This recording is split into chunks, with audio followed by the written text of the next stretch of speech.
নমস্কাৰ, মই কস্তুৰী বৰা। আপোনালোক সকলোকে কুঁহিপাত পেজ3 গোটেইকেইটা প্লেটফৰ্মলৈ স্বাগতম জনাইছোঁ। খুবেই বেছি টায়াৰ্ড ফিল কৰিছোঁ যদিও ভিডিঅ' এতিয়া আপোনালোকক প্ৰস্তুত কৰি দিওঁ বুলি ভাবিছোঁ ক্লাছৰ পৰা আহি। আজি মই আপোনালোকক এটা খুব ইম্পৰ্টেণ্ট কথা শ্বেয়াৰ কৰিব বিচাৰোঁ। বহু সময়ত ভিন্নজন ব্যক্তিৰ লগত আমাৰ ৰিলেশ্যন থাকে বা আমাৰ ৰিলেশ্যন আছে। কেতিয়াবা কি হয়, আমাৰ সম্পৰ্কবোৰত সেয়া যিকোনো ভালপোৱা সম্পৰ্ক, হাজবেণ্ড ৱাইফ, ঘৰুৱা, আপোনাৰ বন্ধুবৰ্গ, চিনাকিৰ মাজতো হ'ব পাৰে। আপুনি কেনেধৰণে বিহেভ কৰিছে প্ৰতি সময়তে আপুনি কনচিয়াছ থাকিব লগা হয়। মই বিহেভ শব্দটো ইউজ কৰাটো কিমান প্ৰাসংগিক হৈছে মই বুজাব ধৰিব পৰা নাই। কাৰণ কেতিয়াবা কি হয়, মই কথাটো কি বুজাব বিচাৰিছোঁ তাৰ একজেক্ট ৱৰ্ডটো বিচাৰি হয়তো সঠিক ৰূপত নাপাওঁ কিছুমান মনোবৈজ্ঞানিক কথাৰ বিশ্লেষণত। বিহেভত মই স্পেচিফিকলি ক'ব বিচাৰিছোঁ আপুনি কেনেধৰণে কথা পাতিছে বা আপুনি কি টোনত কথা পাতিছে বা আপুনি কি ধৰণে কথাটো প্ৰেজেণ্ট কৰিছে ইত্যাদিবোৰ ভিন্ন কথাৰ লগত জড়িত দিশসমূহৰ কাৰণে আপুনি বিশেষভাৱে কনচিয়াছ হৈ থাকিব লাগে। সেই কনচিয়াছনেছটো কিন্তু আপোনাৰ ফালৰ পৰাহে থাকে, সেই ব্যক্তিজনৰ ফালৰ পৰা নাথাকে। আপুনি নিজেই কনফিউজ আৰু দুধুৰ মুধুৰত থাকে যে কেনেবাকৈ আপুনি ভুল কৰি দিলে নেকি, কেনেবাকৈ সেই মানুহজনে আপোনাৰ কথাখিনি শুনাৰ পিছত যদি কোনো উত্তৰ কোনো ধৰণৰ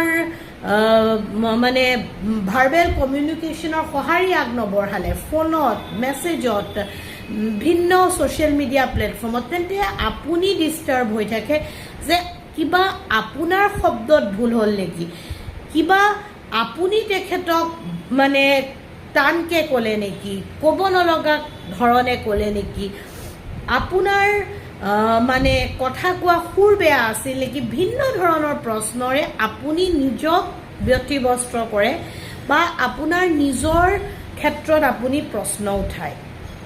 এতিয়া এই কথাষাৰৰ তাৎপৰ্য এনেধৰণৰ, আমি বহু ব্যক্তিয়ে ফোন এটা আহি গৈছিল। আমি বহু ব্যক্তিয়ে ভিন্ন ক্ষেত্ৰত কি কৰোঁ, অন্য ব্যক্তি এজনৰ কাৰণে বিভিন্ন দিশত চিন্তা কৰোঁ বা তেখেতৰ কেয়াৰ কৰোঁ। সেইটো আমি বেয়া বুলি নকওঁ বা সেইটো ভুল নহয়, কিন্তু যেতিয়া প্ৰত্যেক মুহূৰ্ততে আপুনি নিজক প্ৰশ্ন কৰিব আৰু প্ৰত্যেক মুহূৰ্ততে যেতিয়া আপুনি নিজে নিজৰ চকুত দোষী, হয়তো আপুনি নহ'ব পাৰে, নিজেই নিজক দোষী বুলি সাব্যস্ত কৰি থাকিব, সেই মানসিক চাপে কিন্তু আপোনাক ভাৰাক্ৰান্ত কৰিবই। এনেকুৱাও বহুত ক্ষেত্ৰত হয় যে হয়তো আপোনাৰ একো ভুল নাই, আপুনি কোৱা কথাষাৰৰো একো ভুল নাই বা আপোনাৰ ধাৰণাটো একেবাৰে পেলাই দিবলগীয়া বা একেবাৰে এনেকুৱা ধাৰণা নহয় যে গ্ৰহণযোগ্যতা নাই, কিন্তু তাৰ পিছতো গৈ আপুনিয়ে তেখেতক এপলাইজ কৰে বা আপুনিয়ে তেখেতক গৈ পেলাই আপোনাৰ ভুল নথকাৰ পিছতো আপোনাৰে ভুল আছে বুলি আপুনি মানে। বহু ক্ষেত্ৰত মৰেল এথিকেলছ ভেলিউজৰ ক্ষেত্ৰত এইটো ইম্পৰ্টেণ্টটো হয়, কিন্তু সকলোবোৰ ক্ষেত্ৰত নহয়। এতিয়া এই কথাখিনিৰ পৰা মই এই তাৎপৰ্য বিষয়টোৰ পৰা এটা কথা বুজাব বিচাৰিছোঁ। আগৰ বহু ভিডিঅ'ত পুৰণি মই কওঁৱেই, হেপিনেছ এটা বেলেগ সংজ্ঞা বা হেপিনেছৰ ডেফিনেশ্যন মনোবৈজ্ঞানিক দৃষ্টিভংগীৰে বহুত বেলেগ ধৰণে তাক বিশ্লেষণ কৰা হৈছে বা কৰা যায়। আমি যে ৰিলিফ ফিল কৰোঁ, এতিয়া ৰিলিফৰ অসমীয়া শব্দটো মই একেবাৰে নাজানো, সেইটো শান্তিটো কেতিয়াও নহয়, স্বস্তি হ'ব পাৰে, কিন্তু নাজানো আৰু ৰিলিফ ফিল কৰোঁ, আমি বাৰু বহু ব্যক্তিয়ে তাকেই সুখ বুলি ভাবি লওঁ নেকি, বা আমাৰ কাৰণে সেয়াই হেপিনেছ নেকি? ডেফিনেটলি নহয়। আৰু মনোবৈজ্ঞানিক দৃষ্টিভংগীৰেতো আৰুৱে নহয়। চাওক, ৰিলিফ হৈছে এনেকুৱা এটা আৱেগ যি একেবাৰে ক্ষণস্থায়ী, আৰু সেই আৱেগ আমি তেতিয়াহে অনুভৱ কৰোঁ যেতিয়া আমি সাংঘাতিক এটা পেইন, এংজাইটি আৰু ষ্ট্ৰেছফুল গধুৰ চাপৰ বোজাৰ পৰা নিজকে বাহিৰ কৰি আনো।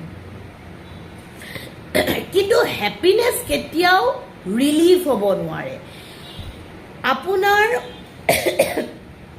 সুখত বা আপোনাৰ ইণ্টাৰনেল হেপিনেছ যদি আছে, তেন্তে আপুনি কোনোবা এটা ৰিলেশ্যনত বা কোনোবা বিশেষ ব্যক্তিসকলৰ আগত নিজকে কেতিয়াও ইমান ডিমিন কৰিব লগা নহয় নিজৰ চকুত, বা আপুনি ইমান কনচিয়াছ হ'ব লগা নহয় যে আপুনি এদিন বা দুদিন ৰাফ হাৰ্চ আৰু মানে কয় নহয়, কি বুলি কওঁ এতিয়া, অলপ মানে টোনটিং চেঞ্জৰে কোৱা বা কিবা এটা কথা শ্বেয়াৰ কৰিলে বুলিয়েই সেই ব্যক্তিজনে আপোনাক জাজ কৰিব বা আপোনাৰ জীৱনত সেই ব্যক্তিজনৰ মানে অস্তিত্ব হনন হ'ব, বা আপুনি সেই ব্যক্তিজনৰ জীৱনত পিছলৈ নাথাকিব। সেইটো কেতিয়াও হ'ব নোৱাৰে। হেপিনেছে আপোনাক ইউনিয়ন দিব, ইউনিটি দিব, আৰু আপোনাৰ মনত এটা স্থায়ী বিশ্বাস আৰু লগতে এটা দৃঢ় মানে প্ৰমিছ দিব, কমিটমেণ্ট দিব যে আপোনাৰ ভুল হোৱাৰ পিছতো আপোনাক শুদ্ধ কৰিবৰ বাবে বা আপোনাৰ ভুলখিনিক মানে ৰিডিউচ কৰিবৰ কাৰণে বা কমাব, মানে কি কয়, ভুলখিনিক নোহোৱা কৰিবৰ কাৰণে আপোনাৰ অপজিটে থকা আপোনাৰ সেই সম্পৰ্কৰ ব্যক্তিজনে বা যোনে XYZ তেখেতে চেষ্টা কৰিব। ইয়াৰ পিছত আৰু এটা কথা, ৰিলিফ শব্দটোৱে বা ৰিলিফে সদায় আপোনাৰ অতীতটোত, মানে আপুনি পাৰ হৈ অহা সময়টোৰ পেইনখিনি পাৰ হৈ যোৱাৰ যিটো অনুভৱ, সেইখিনিহে আপোনাক মনত ৰখুৱায়। সেইটো সদায় পাষ্ট হৈ যায়। কিন্তু হেপিনেছ কেতিয়াও পাষ্ট, ফিউচাৰ বা মানে প্ৰেডিক্টেবলি আপুনি ক'ব নোৱাৰে। হেপিনেছ সদায় প্ৰেজেণ্ট। আপুনি আজি এই মুহূৰ্তত যদি সুখী, তেন্তে আপুনি সন্তুষ্টিৰে এই মুহূৰ্তটো উপভোগ কৰিব। সেইটোহে আচল হেপিনেছ। আৰু হেপিনেছে আপোনাৰ জীৱনত কোনো এক্সটাৰ্নেল, কোনো মেটেৰিয়েল, কোনো প্ৰফিট গেইন, এইবোৰৰ ভিত্তিত আপোনাক সুখ নিদিয়ে। হেপিনেছে আপোনাৰ জীৱনত উইলিংনেছ, আপোনাৰ জীৱনত গ্ৰ'থ, লং ছাৰ্ভাইভেল, হোপ আৰু প্ৰস্পাৰিটি দিব। মানে যিয়ে আমাক সজীৱ কৰি ৰাখে বুলি কওঁ, সেই উৰ্জা, সেই এনাৰ্জি আৰু ফিলিংটো দিব, যি ডেফিনেটলি ৰিলিফে কেতিয়াও দিব নোৱাৰে।